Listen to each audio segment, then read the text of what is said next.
అందులో కానీ అసెంబ్లీకి వెళ్ళకుండా జగన్ ప్రెస్ మీట్ పెట్టి వైఎస్ జగన్ ఎవరైతే ఉన్నారో ఆయన పవన్ కళ్యాణ్ మీద కామెంట్స్ చేశారు కదా. ఇప్పుడు మేము ఇప్పుడు జగన్మోహన్ రెడ్డి గారిని అంటే అనే స్థాయి మాకు లేదమ్మా.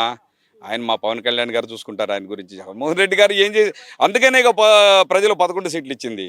ఇప్పుడు ప్రజలు నేను నువ్వుగా తల్లి ప్రజలు నిర్ణయిస్తారు. ఆ భగవంతుడు నిర్ణయిస్తాడు, ప్రజలు ఆచరిస్తారు. అంతే, పెద్ద ఏం తేడా ఉండదు. ఎవరికైనా సరే లోబడి ఉంటారు మేడం. ఒకసారి ఎమ్మెల్యే అయ్యావని అంటున్నారు కదా ఆయన. ఎవరు? పవన్ కళ్యాణ్ నువ్వు జీవితంలో ఒకసారి ఎమ్మెల్యే అయ్యావు. ఆయన ఎన్నిసార్లు అయ్యాడు? Without Rajasekhara Reddy who is Jaganmohan Reddy? Jaganmohan Reddy అనేవాడు ఎవడు అసలు?